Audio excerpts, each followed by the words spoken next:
मथुरा का किसने तोड़ा? बाबर कौन था? लगभग 3 लाख मस्जिदें आज हिंदुस्तान में हैं, किसी भी मुस्लिम देश में नहीं। तथ्यों की बात करिए ना। स्कंद पुराण में कैसे आया कि नंदी के सामने शिवलिंग होता है? बताइए। अंग्रेज अधिकारी व्हाट्सएप में कैसे लिखा कि एक इलाका जहां तमाम मंदिर है वहां मस्जिद कैसे हो सकती है? कैसे लिखा? जवाब दीजिए, करिए तथ्यों पे चर्चा। निरंतरतम की ज्वाला से जगती में आग लगा दूं मैं, यदि धड़क उठे विप्लव लेकर जल थल अंबर जड़ चेतन तो कैसा विस्मय। हिंदू तन मन हिंदू जीवन रग रग हिंदू मेरा परिचय।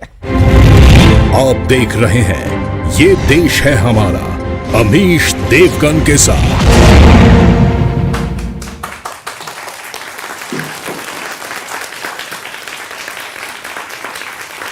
नमस्कार व्यूअर्स, मैं हूं अमीश देवगन। आज मैं बेहद गंभीर मुद्दा लेकर आपके समक्ष आया हूं, आपके बीच आया हूं। यह मुद्दा हिंदुस्तान का है, यह मुद्दा संविधान का है और यह मुद्दा आप और हम सबका है। और एक बात तो बिल्कुल साफ है, भारत सिर्फ और सिर्फ संविधान से चलेगा और धर्म से जुड़े मामले में भी संविधान के दायरे में ही उसे सुलझाया जाएगा। अयोध्या इसका सबसे बड़ा उदाहरण है। लेकिन विडंबना देखिए, जो आजकल संविधान के गाने गा रहे हैं, गीत गा रहे हैं, राग गा रहे हैं, वो खुलकर अयोध्या के फैसले पर बयानबाजी गा रहे थे। जो संविधान चीख रहे हैं, वो वाराणसी कोर्ट के उस आदेश पर सवाल उठा रहे हैं जिसके तहत ज्ञानवापी का सर्वे हुआ है। सुप्रीम कोर्ट भी वो पहुंचे। आखिर ये कैसा दोगला रवैया है? ये लोग क्यों समाज में भ्रम, झूठ और द्वेष चाहते हैं? ये लोग क्यों चाहते हैं कि एक वर्ग को लगे कि उनके साथ नाइंसाफी अर्थात अन्याय हो रहा है?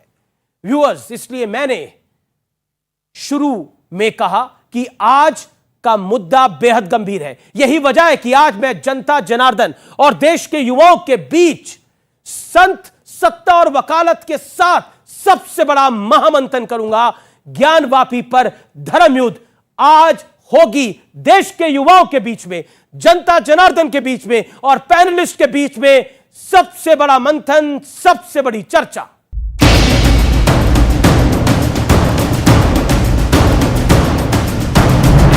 ज्ञानवापी पर सर्वे के आदेश के बाद से ही एक तबका इसे असंवैधानिक ठहरा रहा है। आदेश कोर्ट ने दिया था, लेकिन खुलकर कोर्ट को भी गलत बताया जा रहा है। तो अब कोर्ट का ऑर्डर आया है, वो भी 1991 एक्ट के खिलाफ है। अयोध्या से बेहतर और हमारे पुराने लीडर से बेहतर कोई नहीं जानता होगा। एक समय ऐसा था कि रात के अंधेरे में मूर्तियां रख दी गई।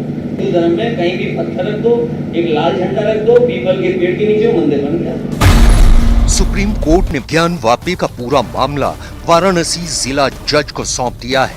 यानी जो लोग सर्वे को गलत ठहरा रहे थे, उन्हें सुप्रीम कोर्ट ने आईना दिखा दिया। इस मैटर का जो ट्रायल है वो डिस्ट्रिक्ट जज वाराणसी करेंगे। ठीक है, सिविल जज सीनियर डिवीजन से अब इसका ट्रायल डिस्ट्रिक्ट जज वाराणसी करेंगे। दूसरी बात, जो सुप्रीम कोर्ट का इंटरिम ऑर्डर था 17 मई का, जो एरिया सील किया गया जहां पे शिवलिंग पाया गया, वो बरकरार रहेगा। वजू के लिए अरेंजमेंट किया जाएगा।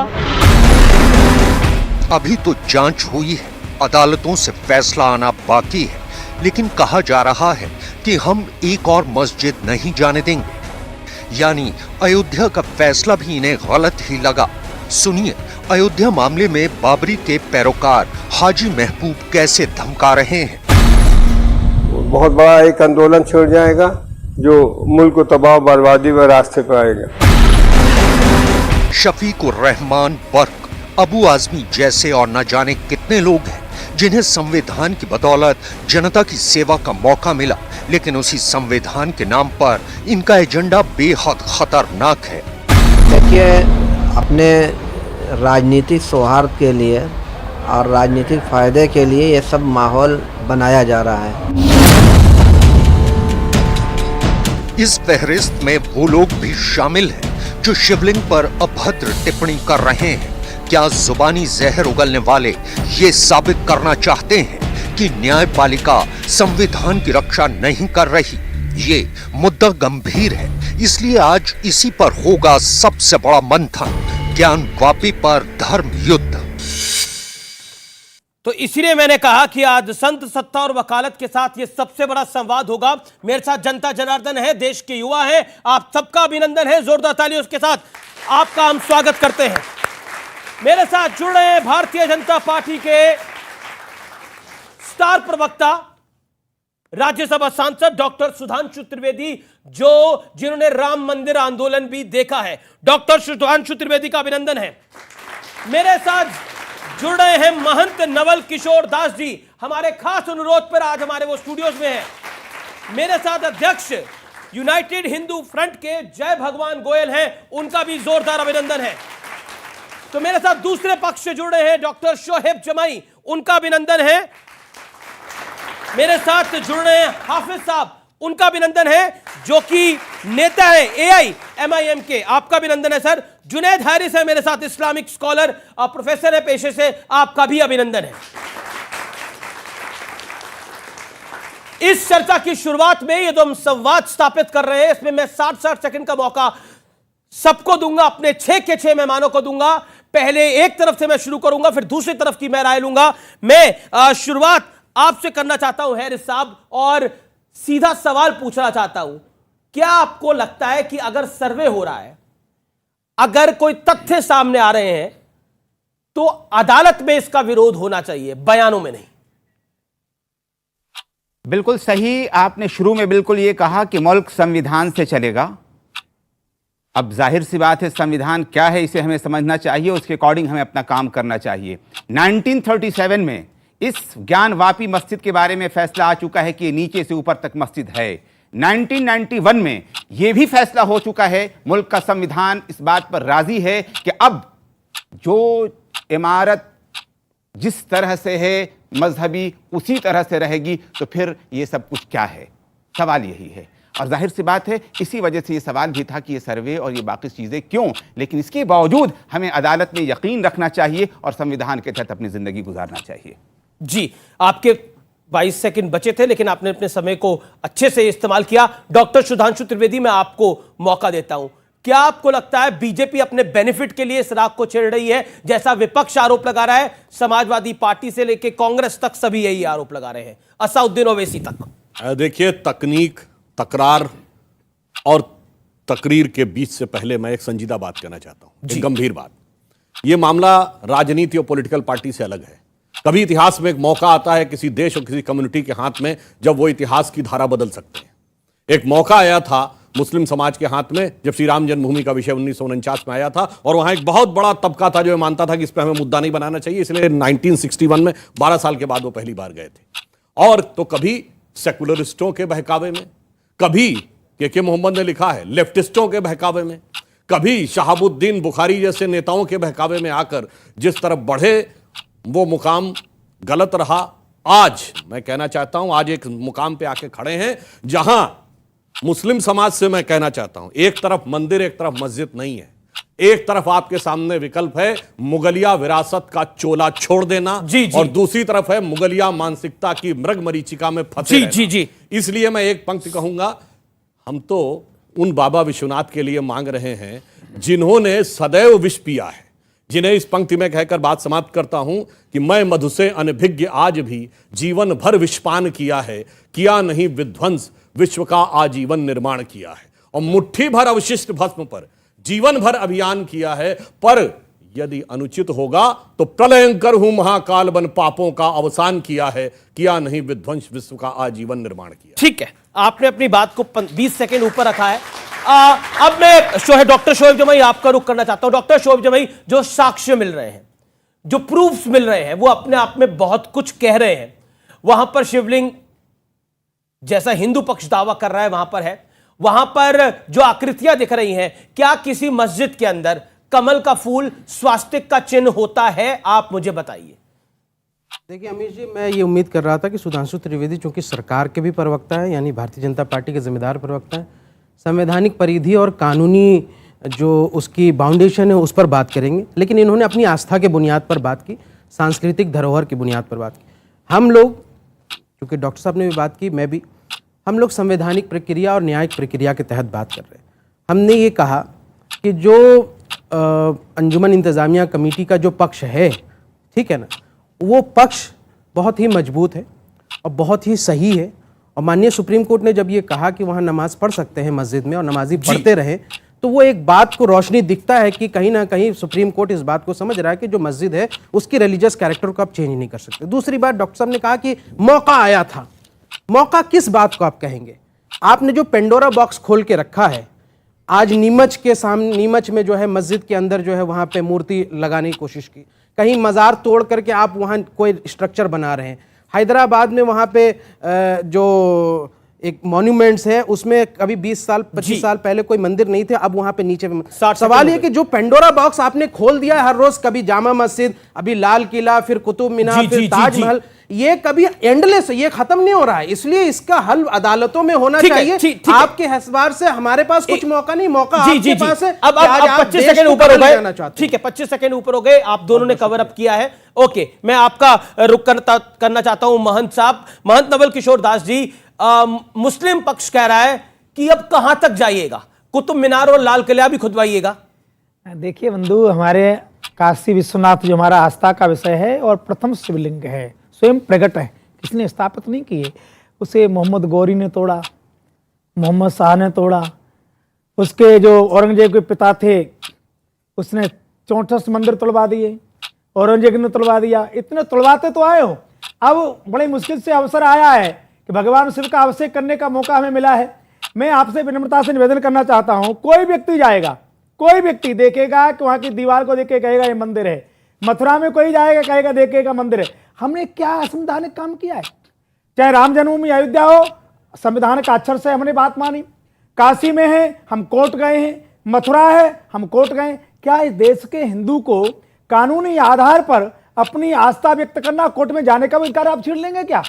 क्या हिंदू होना अपराध हो गया है? हमारे पर अत्याचार हुए हैं जी, हमारे मंदिरों को तोड़ा गया है, हमारी आस्था के साथ खिलवाड़ हुई है, और हम आज भी फिर भी कह रहे हैं कि आओ जरा बैठ के बात कर लेते हैं। हमने अयोध्या में भी कहा था, आप नहीं माने, अब हम कोर्ट के आधार पर जा रहे हैं, कोर्ट जो निर्णय करेगा। ठीक है, आपने अपने 60 सेकंड कंप्लीट करिए। मैं हाफिज साहब आपको रुख करता हूं। हाफिज साहब, चर्चा करने में, संवाद करने में क्या जाता है? संवाद तो सुप्रीम कोर्ट भी चाहता था हो जाए, रामलला जहां विराजमान थे वहां बातचीत से समाधान निकले।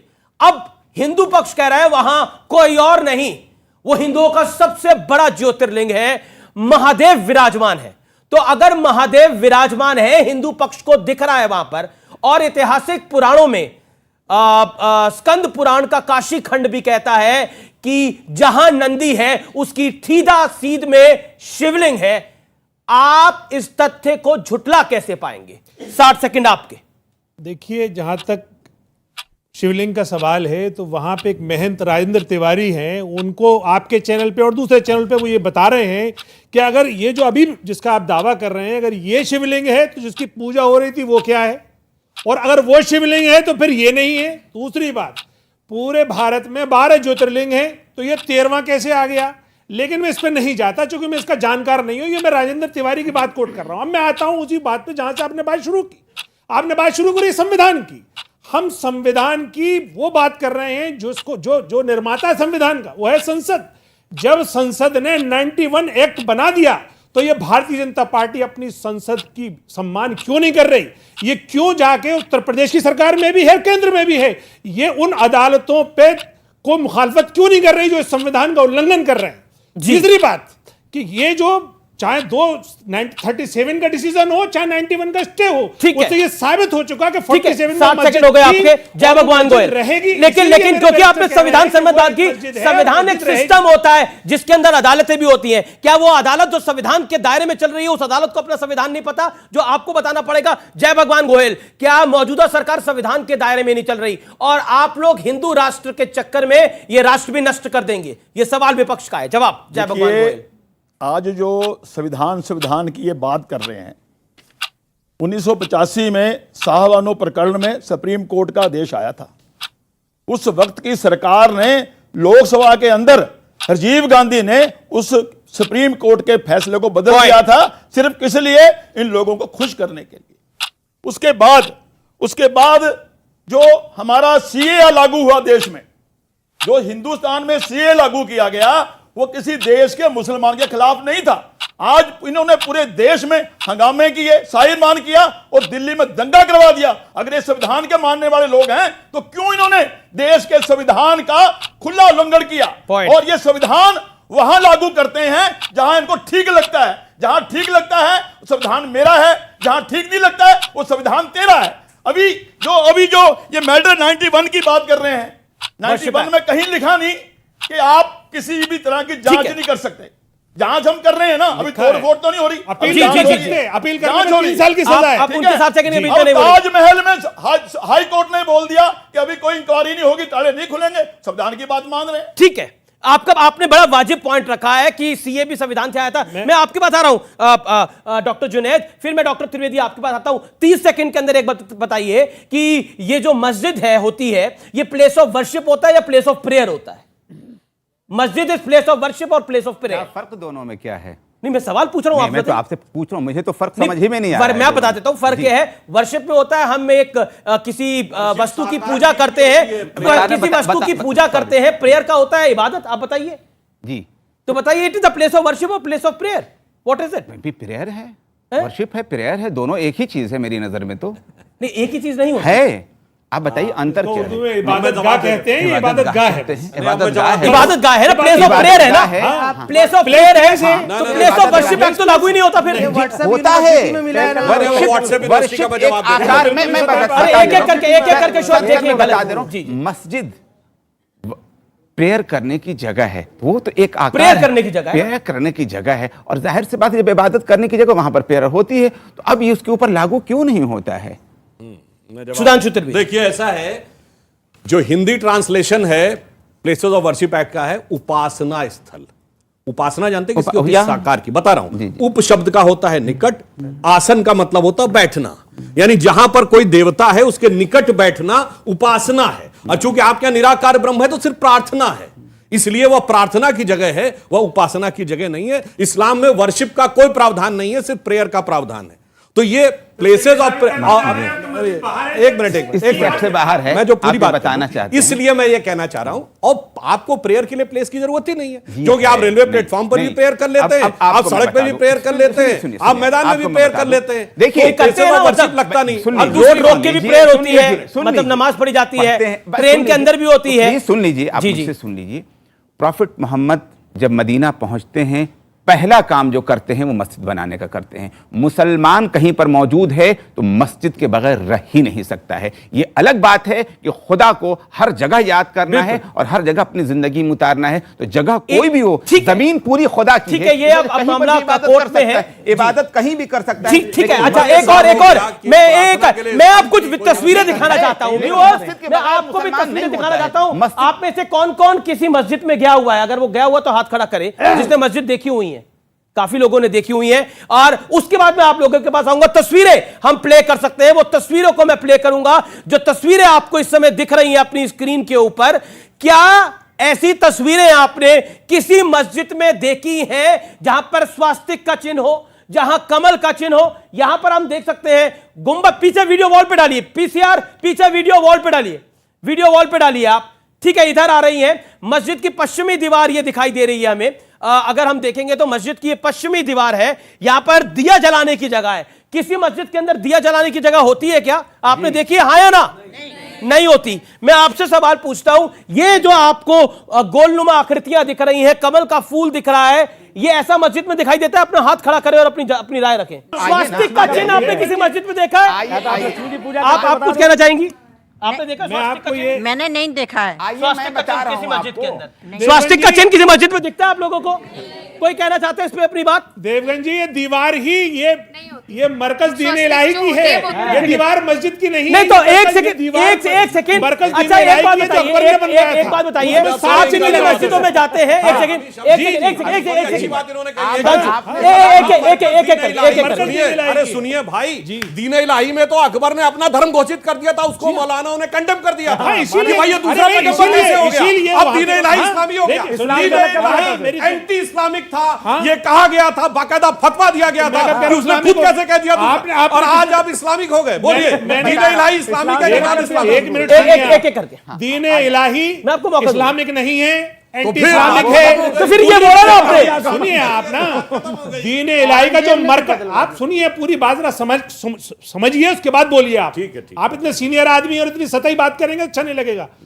देखिए, मरकज दीन इलाही जो था उसमें उन्होंने तमाम मज़ाहिब के चिन्हों को रखा, उन्होंने एक अलग से दीन चलाया, वो दीन चला नहीं हिंदू देवी देवताओं की तस्वीरों को भी रखा, हिंदू देवी देवताओं की तस्वीरों को भी रखा। कमाल कर रहे हैं आप। अगर हिंदू देवी का मरकज ये था तो इलाहाबाद क्या था? इलाहाबाद का इससे कोई ताल्लुक नहीं है। ये मरकज है। जब मरकज नहीं, ये अकबर ने, अरे भाई अकबर ने अलग से दीन इलाही का मरकज बनाया। अच्छा एक सेकंड जुनैद साहब, एक बात बताइए, मैं आपसे तो सवाल पूछ रहा हूं, ऐसा कहां होता है कि स्वास्तिक का चिन्ह मस्जिदों में दिखाई दे? ऐसी कितनी मस्जिदें आपने देखी हैं जहां पर हिंदू देवताओं की खंडित तस्वीरें देखें? ये तो सब सर्वे रिपोर्ट में आया, इसकी तस्वीरें सामने आ गई हैं। तस्वीरों को कैसे झुटलाइएगा? देखिए मैं घंटी की शेप में तस्वीरें, मुझे बोल लेने दीजिए। जी। देखिए, हमारी साझा संस्कृति को आप गाली मत दीजिए, मैं आपसे कुछ कहना चाह रहा हूं। पूरी बात सुन लीजिए, बोल दीजिए, पूरी बात सुन लीजिए। हम खुद इस बात को कहते हैं, इस अखंड भारत का अगर स्वरूप किसी ने दिया तो हम 3 बादशाहों को मानते हैं। Number 1 Ashok, number 2 Gupta period में विक्रमादित्य, और नंबर 3 मुगल औरंगजेब। ये औरंगजेब जिसने सवा मन जरिया जलाए, जिसने हिंदू मंदिर तोड़े, जिसने क्या कुछ नहीं किया, जिसने अपने भाइयों को मरवा दिया, जिसने अपने बाप को जेल में डाल दिया था, वो औरंगजेब अगर आपको लगता है तो औरंगजेब तो आतंकी था जी। अबे भाई, चिल्लाने से नहीं होगा, अगर फैक्ट को जानना है तो पूरी बात पूरी बात सुनिए, पूरी बात बोलिए। आप देख लीजिए, 20 सेकंड दीजिए, देन सुधांशु त्रिवेदी। अंदर जब पहली इमारत जिसे मस्जिद के तौर पर उसका मीनार बना, तो उसके अंदर भी इंजीनियर आर्किटेक्ट मुसलमान थे और काम करने वाले हिंदू भी थे, और वो समझ रहे थे कि क्या चीज वो बना सकते हैं। कमल के फूल में आयतें लिखी नजर आती हैं आपको कुतुब मीनार के अंदर। आप कैसी बात करते हैं? मीनार के अंदर, यस, मीनार के अंदर आज भी लिखा हुआ है कि 27 जैन और हिंदू मंदिर तोड़ के कुतुबुद्दीन अहमद ने वो बनाई थी। आज भी पत्थर लगा हुआ है, अब राष्ट्रीय पेपर है 1200 साल पुराना। हाँ, वो तस्वीर मैंने भी देखी है। सुधांशु त्रिवेदी, सुधांशु त्रिवेदी, ठीक है सुधांशु। साहब ने बात कही, let Sudhanshu ji reply to this. Let BJP MP साझा संस्कृति, आप लोगों को पता है ये साझा गंगा जमुनी संस्कृति की बात सबसे पहले कहां से आई? ये आई औरंगजेब के बड़े भाई दारा शिकोह ने अपनी किताब लिखी मंजुमल बहरीन, जिसमें था 2 समुद्रों का मिलन। उसने उपनिषदों का फारसी में अनुवाद कराया, जिसका नाम रखा सिर्रा अकबर। मगर औरंगजेब ने उसका सर काट के थाली में सजा के जेल में बंद अपने बाप को दिया, जिसने साझा संस्कृति का सर काट दिया। वो साझा संस्कृति का प्रतीक हो गया। भैया इनको बता देते हैं, मैं बता दे रहा हूं, गुप्ता पीरियड में ये बता दीजिए, विक्रमादित्य ने अपने भाई का सर काटा था कि नहीं काटा था? विक्रमादित्य ने अपने भाई का सर काटा, किसी ने नहीं काटा था, कहीं नहीं लिखा हुआ है। औरंगजेब 4 भाई थे, उसने शुजा, मुराद, दारा 3 का कत्ल किया, अपने सगे बड़े भाई का सर काट के जेल में बंद किया अपने बाप को, और उसके बाद जाके उनको थाली में सजा दिया। हमारे यहां 4 भाई थे, राम, लक्ष्मण, भरत, शत्रुघ्न। एक ने पिता के एक वचन पे जाके जंगल में चले गए, दूसरा भाई उनके साथ वन में गया, तीसरे ने थाली में खड़ाऊ रख के शासन किया। ये अंतर है हमारे औरंगजेब को, क्या तुलना करने की बात करते हैं जनाब? आपने औरंगजेब का जिक्र किया, आपने बताया कि औरंगजेब तो कितना बड़ा था। औरंगजेब वो था, मैं बताता हूं, इन देश के युवाओं को भी पता होना चाहिए, औरंगजेब वो था जिसने सिख गुरुओं के साथ क्या किया वो मुझे बताने की आवश्यकता नहीं है। आज भी दिल्ली के चांदनी चौक में शीशगंज गुरुद्वारा है, जहां पे गुरु की गर्दन, उनका शीश निवार दिया गया था। महंत नवल किशोर जी, वहां पर जो साक्ष्य मिल रहे हैं वो ये कह रहे हैं वो साक्ष्य तो है नहीं, कमल का फूल, हिंदू आकृतियां तो मस्जिदों में आम होती हैं। देखिए, हमारे यहाँ कमल का फूल जो है माता लक्ष्मी का आसन है। यदि ये कह दें कि मस्जिद में लक्ष्मी जी का आह्वान होता है, पूजन होता है, तो अच्छी बात है, हम मान लेंगे साझा संस्कृति है। एक बात सुन, आप सुन तो ले भैया। अभी नंदी की बात की, आप किसी शिवालय में चले जाइए, कहीं भी चले जाइए, नंदी का जो मुख होता है वो भगवान शिव के सम्मुख होता है। एक बात, जो स्वयं प्रकट शिवलिंग होते हैं, जो हमारे ज्योतिर्लिंग है, वो स्वयं प्रकट है, किसी ने स्थापित नहीं किए। बाकी जगह जो प्रतिष्ठित की जाती है वो पंचायत होती है, माँ गौरी होती है, कार्तिक होते हैं, गणेश होते हैं, नंदी होते हैं, परंतु जो स्वयं प्रकट होते हैं वो केवल शिवालय होता है, बाद में मूर्ति प्रतिष्ठित की जाती है। इसलिए श्रृंगार गौरी थोड़ा दूर है। नंदी इतने साल 353 साल से देख रहा है, नंदी उधर ही देखता है जहां शिवालय होता है। जी। आप जरा देखिए, अभी उन्होंने कहा हमारी आस्था का इतना खिलवाड़ करोगे आप? अभी भी आप लोग तो अभी मुगल हो रहे हो कि वहां वो फव्वारा है। अरे आपको श्रद्धा से कहना चाहिए था कि चलो ठीक है, वो आताताई थे, लुटेरे थे, वो सब विरोधी थे मानवता के, उन्होंने ऐसा किया, आपका शिवालय निकल आया है, चलो हम गाजे बाजे बना के चलते हैं, आप पूजा करो, हम दिखाते उदारता। वक्त एक ब्रेक का है, आप देख रहे हैं वीकेंड का सबसे भरोसेमंद कार्यक्रम ये देश है हमारा। बोलना पड़ेगा, बोलना पड़ेगा। Welcome back. आप देख रहे हैं ये देश है हमारा न्यूज 18 पर। स्कंद पुराण काशी खंड में जो लिखा हुआ है, जो अंग्रेज अफसर ने कहा कि जो काशी विश्वनाथ है उसके आसपास इतने सारे मंदिर हैं, वहां पर एक मस्जिद बड़ा सवाल खड़ा करती है और वो जगह हिंदुओं को दे देनी चाहिए। क्या कहिएगा? मुझे 1 minute Watson, English officer Watson, मैं इसी के लिए 1 मिनट चाहिए। देखिए, इतिहास में जाएंगे तो बहुत पेचीदगियां हैं। डीएन झा अपनी किताब नोटेड अगेंस्ट ग्रेन्स में लिखते हैं कि कई हिंदू राजाओं ने खुद मंदिर भी तोड़े जब वो जंग करते थे और वो लूट का माल ले जाते थे। और कई हिंदू राजा अशोका, चालुक्य, जुलुका ने बौद्ध के स्तूपा स्थल को तोड़ करके मंदिर बना दिया। नंबर 1 उदाहरण दे दीजिए। इतिहास में हिंदू पक्ष कह रहा है कि उदाहरण दीजिए। मैं दे देता हूं, एक उदाहरण दीजिए। हाँ, उदाहरण दीजिए। किस हिंदू राजा ने हिंदू मंदिर तोड़ा, कौन सा तोड़ा, बताइए। कॉरिडोर में तो अभी 16-17 अभी टूटे। अशोका ने नालंदा के आसपास लगभग 350 से ज्यादा बौद्ध स्तूपा तोड़े हैं। ये इतिहास में मौजूद है। किसने लगाई? सुनिए, अशोका ने किसने लगाई? अशोका कब हुआ? नालंदा कब था? क्या बात करते हैं? अशोका, चालुक्य, जुलुका, उसके बाद का जो पूरा अरे भैया, अशोका 3rd सेंचुरी बीसी में है, चालुक्य उसके बाद हुए 7वीं 8वीं जी, उस दौरान में बौद्ध स्तूपा तोड़े हैं। अरे कुछ भी बोल रहे हैं आप। अरे भाई, आप किताब पढ़िए ना जाके। अब चलिए, बाकी इन्होंने तरह तरह के इतिहासकार कोट किए। मैं छत्रपति शिवाजी महाराज के समय की शिवा भवानी कोट कर रहा हूं। कुंभकर्ण असुर अवतारी औरंगजेब, काशी और प्रयाग में दुहाई फेरी रब की, तोड़े देव देवालय मंदिर शहर मोहल्ले के रे, और लाखों मुसलमान किए माला तोड़ी सब की, और काशी करबला होती, मथुरा मदीना होती, शिवाजी ना होते तो सुन्नत होती सबकी। ये शिवाजी भवानी में लिखा हुआ है। अब बताइए इसका क्या शिवाजी जवाब के साथ सिपाहीसालार मुसलमान की एक सेकंड, पहले जवाब सुनिए। ये गलत तरीका है, ये आपकी तरफ से बोला गया ना एक व्यक्ति द्वारा। सुधांशु बोलेंगे, उसके बाद जुनैद साहब बोलेंगे। शिवाजी के सिपाहीसालार मुसलमान क्यों थे? अरे ऐसे ही था, सबको साथ में लेके चले हम लोग। राजा चलिए, अब दूसरी बात में लेके चले हम लोग। अच्छी बात है, हम भी आपको सबको साथ में लेके चले। अब आइए, अब सुनिए, अब आगे की बात। चलिए, आपने एक लाइन, अब आगे दूसरी बात बता दूं। हमारे यहां बहुत स्पष्ट पुराण में लिखा है, देवस्य दक्षिणम भागे वापी स्थित शोभनम, वापी तिष्ठति शोभनम, तस्योदकम पीत्वा पुनर्जन्मम न विद्यते। यानी देव के दक्षिण भाग में वापी शोभित रूप में विद्यमान है, जिसका पानी पीने से पुनर्जन्म नहीं होता। ये जन्म जन्मांतर न मानने वाले खूब पानी पी पी के इसके ऊपर गरिया रहे हैं।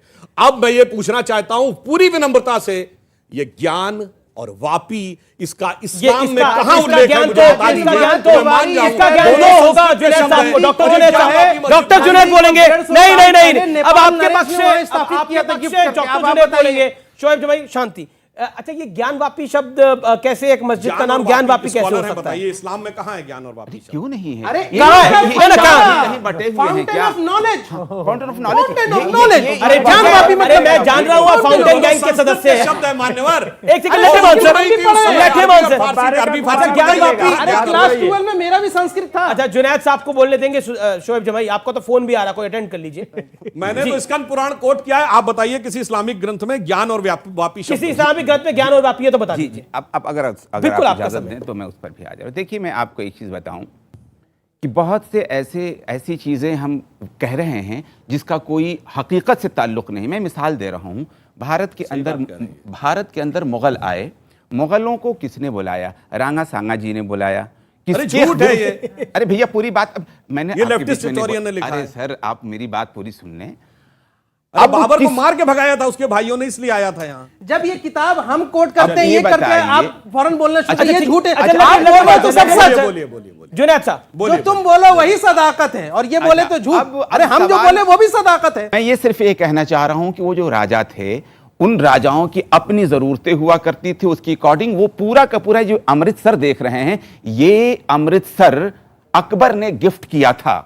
ये पूरा का पूरा वहीं से पूरे के पूरे गुरु, जी आप इतिहास पढ़िए ना, पूरे के पूरे गुरु दरबार में रहा करते थे। इनका झगड़ा बहुत बाद में चल करके शुरू हुआ है। औरंगजेब और वापी का मतलब नहीं अभी तक आया कुछ। कहां पर इस्लाम में कहां लिखा गया है? शब्द ये बताइए कि वर्ड ज्ञान ज्ञान के मतलब नॉलेज की, मुझे पता है ज्ञान का मतलब नॉलेज, ज्ञान का कुआं, वो तो फिर वो अब मुझे बताइए ना, ज्ञान और वापी कबीर की नगरी में, कबीर की नगरी में सवाल कर रहे हैं कि हिंदू और मुसलमान की जबान अलग अलग थी क्या? नहीं, हिंदू और मुसलमान की नहीं, तो ज्ञान और वापी आपने बोला ना ये मस्जिद अकबर ने बनाई, कबीरपुर सनातन मैंने बोला, आपने सुना था? आपने बोला ना, ये आप ही की तरफ से बोला गया कि ये मस्जिद अकबर ने बनाई थी।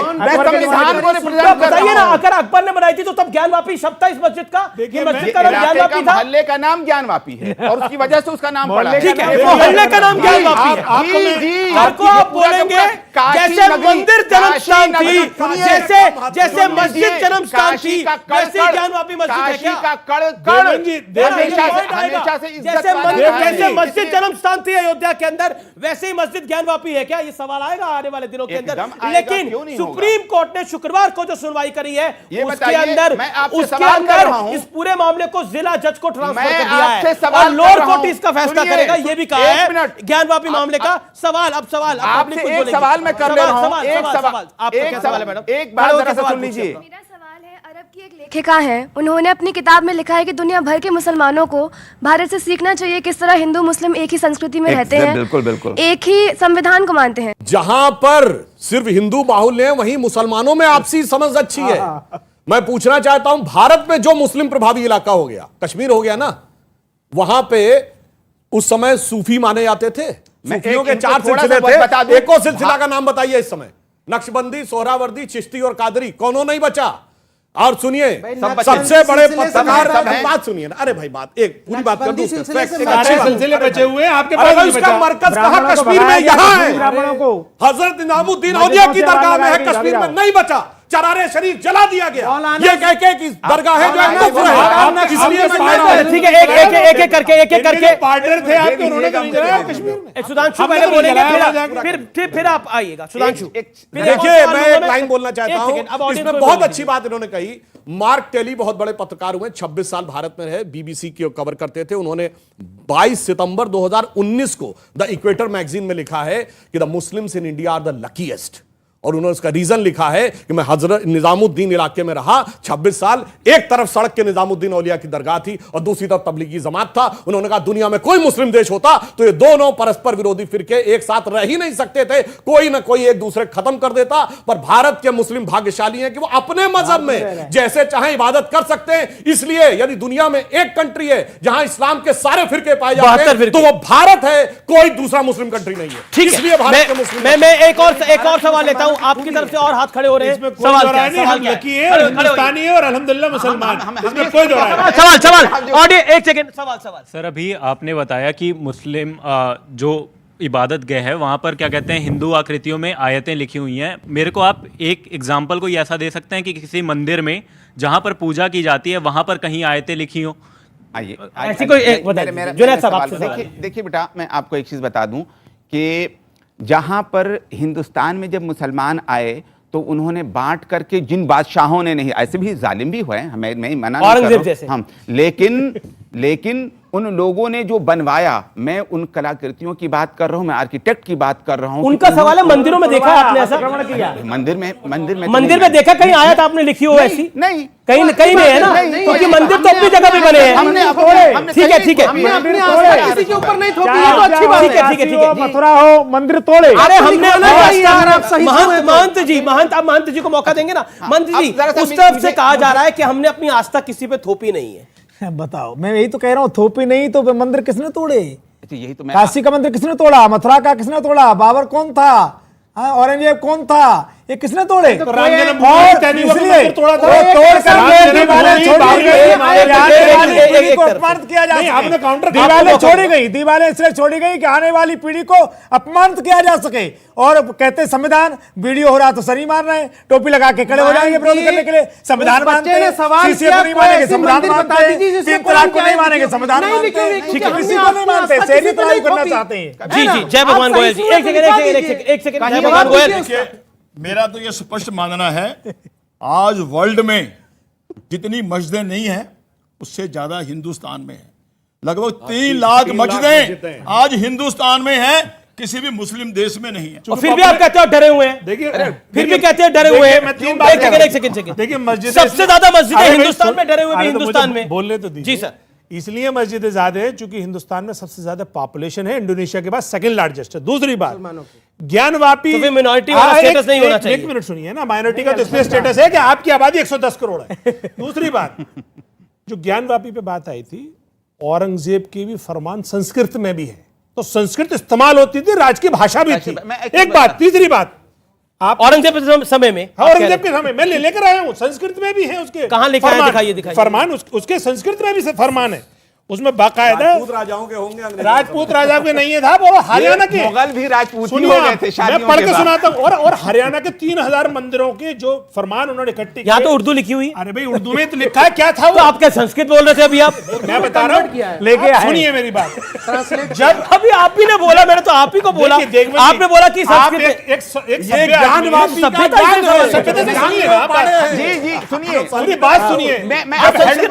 Head of the department Delhi university थे, उनके पास वो फरमान जब ट्रांसलेशन होने के लिए आए, अब ये दिल्ली यूनिवर्सिटी का हेड ऑफ डिपार्टमेंट कैसे आ गए औरंगजेब के साथ? आप मैं पूरी बात, दिल्ली यूनिवर्सिटी आप 10 सेकंड बोल लेते। डिपार्टमेंट के पास एक अंग्रेज लेडी 3000 फरमान लेकर आई कि इनको आप ट्रांसलेशन कर दीजिए संस्कृत में। उसमें 3000 में तकरीबन 2500 तो फारसी में थे और 500 संस्कृत में थे। ठीक है, उन्होंने उनका ट्रांसलेशन किया, ट्रांसलेशन करके बाकायदा डॉक्यूमेंट किया वो। तो मैं बता ही रहा हूं कि उस पीरियड में भी संस्कृत में फरमान होते थे, संस्कृत इस्तेमाल होती थी। ठीक है, मैं एक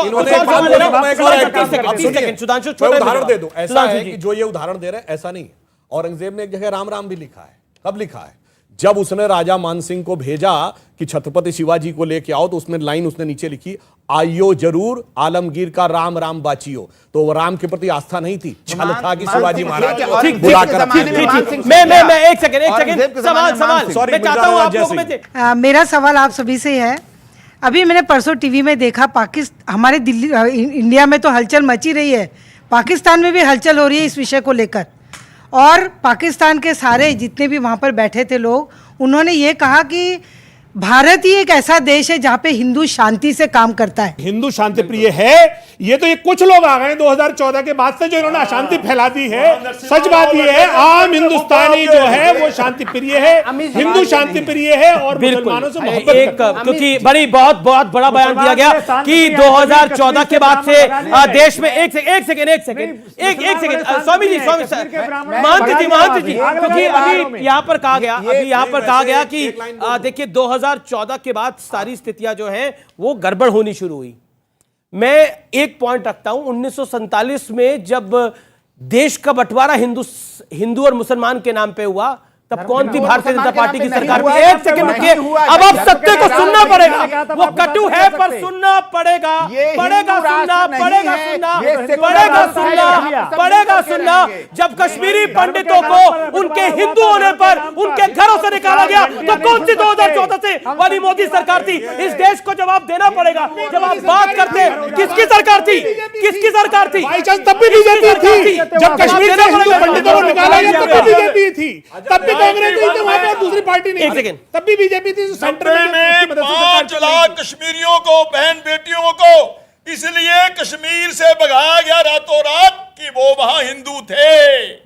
जहां निजाम मुस्तफा आ जाता वहां एक दूसरे की मस्जिदों धमाके काहे उन्हें रखते हुए समझ में नहीं आता। भाई ये बताइए अफगानिस्तान में मस्जिद में धमाका हुआ तो 100% मुसलमान। ठीक है, जवाब कुछ सवाल ज्ञानवापी से रिलेटेड, ज्ञानवापी मुद्दे विवाद से रिलेटेड, जो विवादित ढांचा है जिसकी हिंदू पक्ष बात कर रहा है, उससे रिलेटेड कोई सवाल है तो आप पूछ सकते हैं। आप कुछ कह रहे थे? एक सेकंड। नंदी जी बैठे हैं, नंदी जी के मुंह के सामने शिव जी होते हैं, तो वो सत्य है। देखिए मैं आपको बता रहा हूं, महंत जी क्या ये क्योंकि इसका जवाब आप ही दे सकते हैं हम सबको।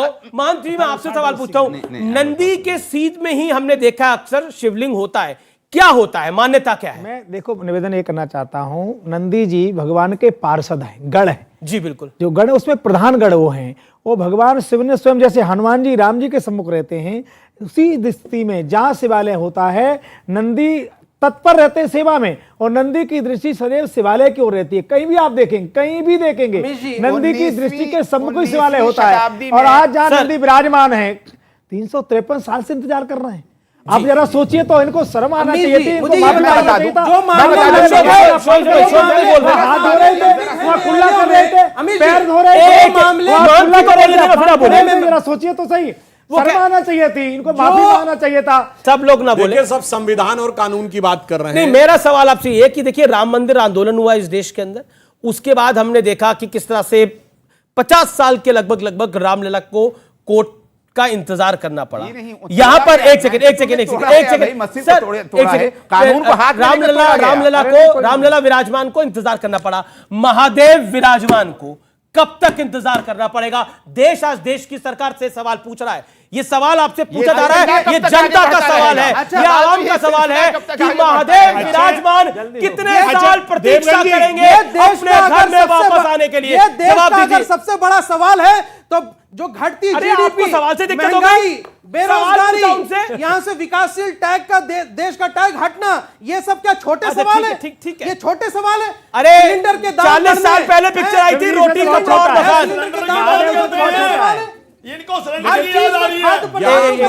जवाब महादेव विराजमान को, अरे आप गेहूं पे आ गए, महादेव विराजमान को कब तक इंतजार करना पड़ेगा? ज्ञान न देके सिलेंडर के ऊपर आ गए, कोई बात नहीं। चाहिए गेहूं। अरे एक सेकंड, महादेव विराजमान को कब तक इंतजार करना पड़ेगा? मैं पहली बात बताऊं आपको, जो हमारे महादेव हैं, महादेव आशुतोष हैं, बहुत आसानी के साथ मान जाते हैं, विष भी पीते हैं, परंतु जरूरत पड़ने पे जानते क्या होता है? मैं शंकर का वा क्रोधानल कर सकता जगती छार छार, मैं डमरू की प्रलयंकर ध्वनि नचता जिसमें भीषण संहार, रणचंडी की अतृप्त प्यास, मैं दुर्गा का उन्मत्त हास, मैं यम की प्रलयंकर पुकार, जलते मरघट का धुआंधार, फिर अंतरतम की ज्वाला से जगती में आग लगा दूं मैं, यदि धधक उठे विप्लव लेकर जल थल अंबर, जड़ चेतन तो कैसा विस्मय, हिंदू तनमन हिंदू जीवन रग रग हिंदू मेरा परिचय।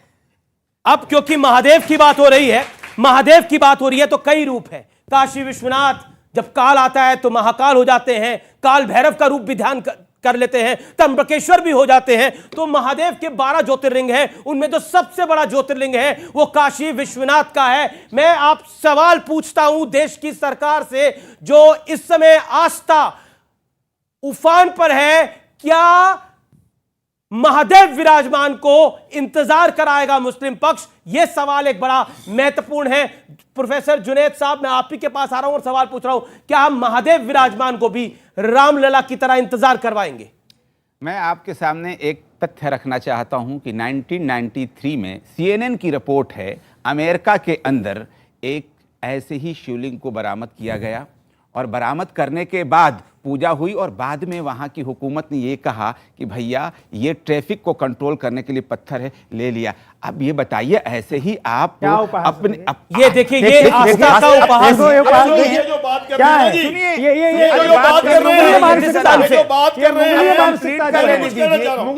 अरे बात कुछ कहना चाह रहा हूं, CNN की रिपोर्ट बता रहे हैं, अपनी तो कुछ कह नहीं रहे। अब CNN ठीक है, उनको लेट हिम कंप्लीट अपनी बात को पूर्ण कर ले, फिर आप जय भगवान गोयल बोलिएगा। और CNN तो आपका पार्टनर है, आप बात कर सकते हैं CNN से। कहिए तो रिपोर्ट मैं आपको दे दूं, आप तो चाहते हैं, मैं कहिएगा तो मैं दे दूंगा आपको रिपोर्ट को। एक चीज ये, और मैं दूसरी बात, उससे बड़ी बात बताना चाहता हूं। रिपोर्ट कई सारी और है, पढ़ना शुरू करें। हाँ, एकदम आइए शुरू करते हैं। देखिए ना, मैं हमेशा ये कहता हूं कि तथ्यों को, तथ्यों की बात करिए ना, हिस्टोरियन रिसर्चर बैठ बिल्कुल पब्लिक ओपिनियन ऐसे पब्लिक ओपिनियन तो करिए बात। स्कंद पुराण में कैसे आया कि नंदी के सामने शिवलिंग होता है? बताइए। अंग्रेज अधिकारी वॉटसन ने कैसे लिखा कि एक इलाका जहां तमाम मंदिर है वहां मस्जिद कैसे हो सकती है? कैसे लिखा? जवाब दीजिए, करिए तत्थों पे चर्चा, बताइए कैसे लिखा, बताइए। माता देवी देवताओं की तस्वीरें किस मस्जिद में पाई जाती है? क्या दुनिया की किसी मस्जिद में पाई जाती है? बताइए, सुन लीजिए, बताइए। नंदी जी को 19वीं शताब्दी में महाराजा नेपाल ने स्थापित किया है। अगर औरंगजेब को तोड़ना होता तो नंदी जी को भी तोड़ दिया होता। किया है ना। सवाल ये पैदा होता है, सवाल कुछ सवाल आएंगे। सुनिए और पूछिए, आइए हिस्ट्री बता रहा हूं आपको। शिवालय के सामने किया है ना। युवा वर्ग, हमारा सिद्धांत खुद को टटोलना होता है और साथ साथ हमें उस गलत को सही भी करना होता है। जो इतिहास में गलत हो चुका है उसे सही करने का हमारी जिम्मेदारी है। तो आपको नहीं लगता कि बहुत बढ़िया सवाल मुस्लिम वर्ग को, हमारे मुस्लिम भाई बहनों को स्वयं आगे बढ़कर बहुत जोरदार सवाल है। ये सवाल आया है, एक सेकंड, अब इसका जवाब गलत हुआ है, बौद्ध स्तूपों को हाफिज तोड़ के साहब, मंदिर बनाने का। एक सेकंड देखिए, आपसे एक सवाल जो पूछा उस लड़की ने, बड़ा महत्वपूर्ण सवाल है।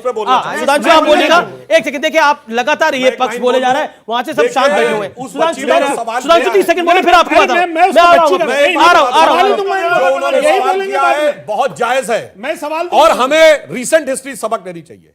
आज जर्मनी में कोई नहीं कहता कि हम हिटलर की उसके साथ हैं जो अत्याचार हुए थे। अगर कोई जर्मनी में यह कहे कि यहूदियों और जर्मनों में भाईचारे का प्रतीक क्या है कि Adolf Hitler, Rudolf Hess, Adolf Eichmann और हरमन गोरिंग जैसे ज्यूस का होलोकास्ट करने वाले हमारे आदर्श हैं और उनको मानना ही गंगा जमुनी तहजीब है, ये जितना हास्यास्पद और मूर्खतापूर्ण लगेगा उतना ही ये कहना कि बाबर, तुगलक, औरंगजेब जिन्होंने होलोकास्ट किया।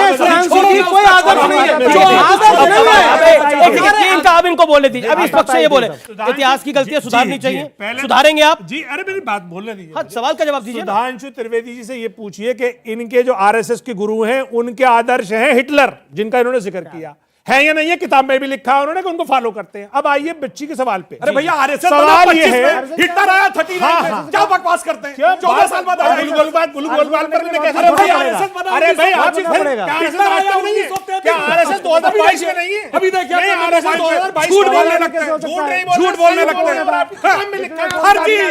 फर्जी इतिहास, फर्जी इतिहास। नंबर पे आइए, पढ़ के आया करो, बच्ची पे आता हूं, पढ़ के आया करो कि जो 433 में। अरे तो ये जो मुगल बादशाह ने हिंदुओं पे और सिखों पे अत्याचार किया, उसको आप डिफेंड क्यों करते हैं? बोलिए, औरंगजेब जो था वो गलत था। बोलिए। मैं महेंद्र राजेंद्र तिवारी जी की बात कोट करता हूँ। आप बोलिए, बोलना पड़ेगा। औरंगजेब गलत था, जिसने गुरुओं के शीश काटे, वो औरंगजेब गलत था। जो अब तक पूजा हुई क्या वो गलत थी? ये क्या जो अब तक पूजा हो रही थी जो शिवलिंग की वो गलत थी? इसका मतलब ये हुआ नहीं, या फिर अब प्रकट हुआ है? अगर ये सही है तो उसका मतलब जो पहले हो रही थी वो गलत थी। और अगर गलत नहीं थी तो क्या ये 13वां आखिरी दौर? ठीक है, आप बैठिए, मैं उन्हीं के साथ हूं। जानते हैं क्यों? अरे ये तो वो पार्टी जिसने कहा था हमने 800 साल इस मुल्क पे हुकूमत की है, और वो कहते संविधान की बात, अंदर से मैलोहियो बाहर रूप अनेक, नारायण तासो बहुत शुक्रिया, बहुत शुक्रिया इस चर्चा के लिए। फिलहाल इस कार्यक्रम को मैं यही समाप्त करता हूं। आपका भी बहुत बहुत अभिनंदन है। ये चर्चाएं आगे भी रहेगी। नमस्कार, ये हल्ला और रहेगा। नमस्कार।